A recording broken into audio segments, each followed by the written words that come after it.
How's it going, guys? Welcome back for another dungeon guide. This time we are going to cover Oola's lab, a fairly easy dungeon, but before we jump into action, some general stuff: 3 levels, Azuran reputation points and plenty of unique skins. I think the most sought after must be the storm daggers. These are worth a few embraces if Q9, and also you can find stuff like clockwork sights, crystal flame staves, signet shields and steelhead sights here, so you better keep an eye on those items when opening the chest. Anyways, the majority of the enemies are golems. They have 3 types: dervishes, warriors and elementalists, and the latter can blind you, so if you are a melee user, consider bringing Azuran scan or let your heroes have condition removal skills, except you don't want to hit anything. The opposite is also true, so in order to neutralize the golems, it's a great idea to rely on some blinding skills, for example, blinding surge, ineptitude and so on.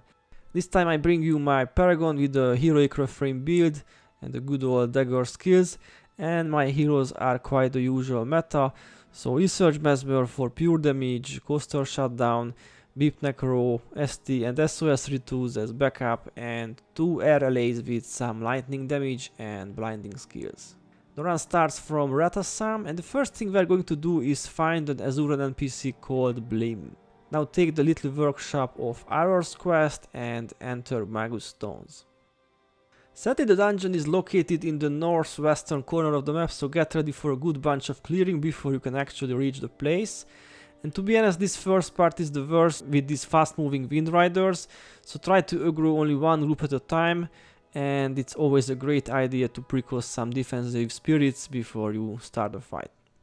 Otherwise, the road to the dungeon isn't too difficult. There are some of these dragon types, the crates, then some more wind riders and the boss, some frogs and after around 5 or 6 minutes we reach the dungeon.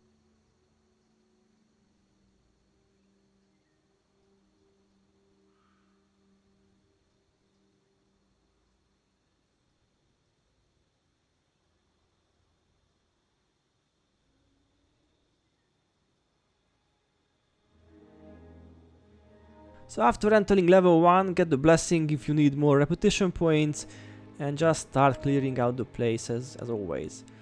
You'll see that I will use a heroic refrain on each and every one of my heroes, but it takes more than 2 minutes to buff everybody, so it's a long progress.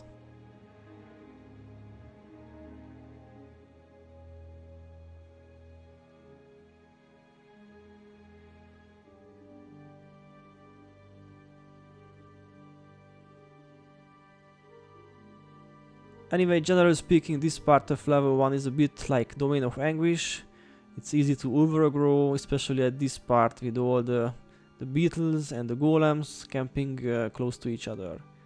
Of course, this heroic refrain build is overpowered. All my heroes are buffed like crazy and we can win this fight. But if you don't have a paragon, I highly recommend you wait for the golems to arrive and deal with the beetles after. On level 1 there is an extra boss called Cyan. He is an assassin, rather weak one, and he appears several times through level 1. He is no threat, just annoying as hell, and drops the dungeon key, but only at the end of this level, and his first few show-ups he won't die. So you can just lower his HP, then he will say a few things about why he lost and simply disappear.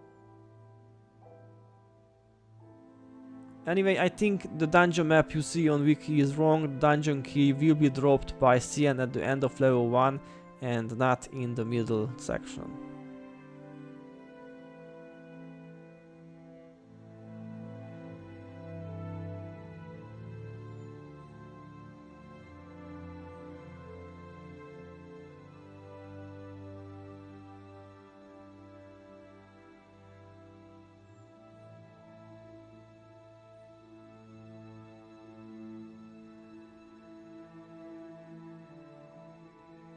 Yeah, this is one of those occasions when you can't kill him yet, and that's why solo farmers simply run to the last room of level 1, kill Cyan, get the key and go to the next level.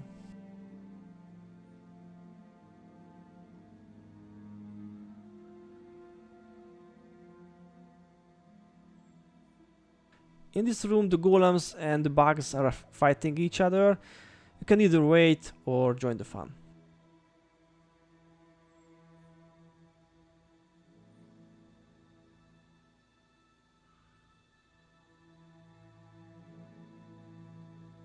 Here we are in the last room of level 1, get the golems first and CN after.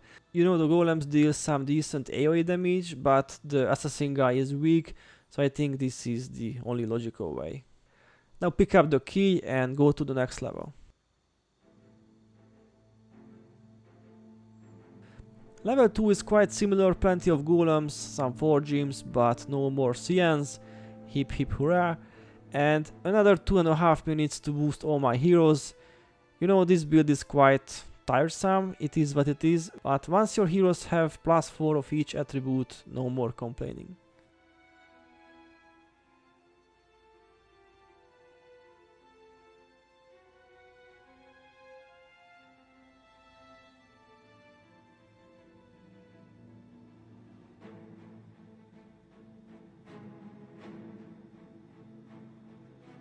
In the next room, just stay on the right hand side and only deal with the malfunctioning shield golem in the end.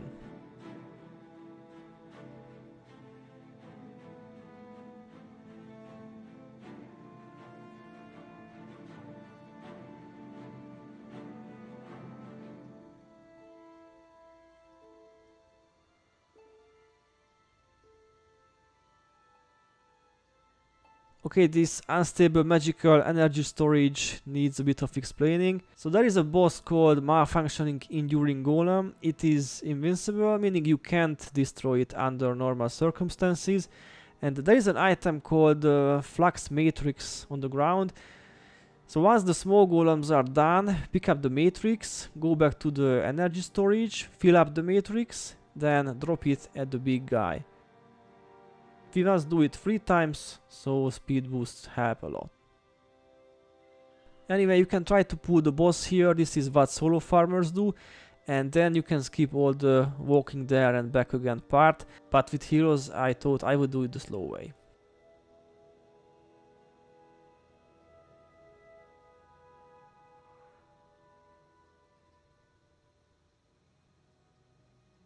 And that's it, finally we have the dungeon key.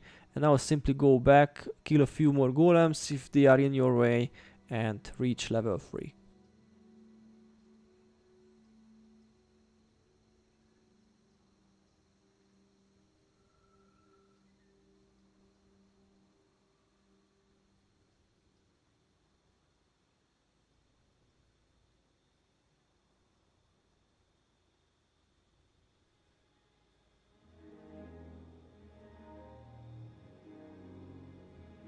Level 3 is very short, only a few groups to farm, and the end boss of course.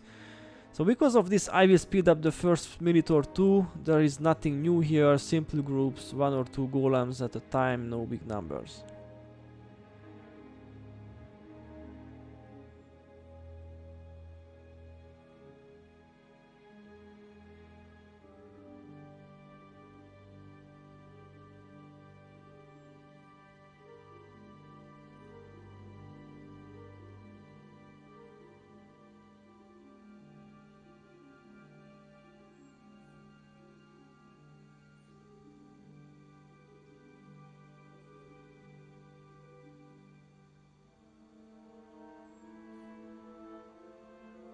So here we are, the boss is called TPS Regulator Golem.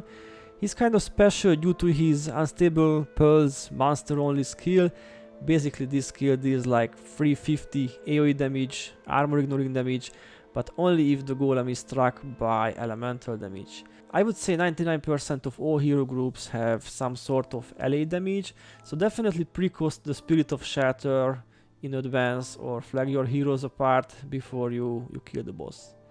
The master skill only triggers when the golem dies, otherwise stay on the stairs, aggro with the long or a flat bow, and don't go any close to those fire jets and you'll be fine.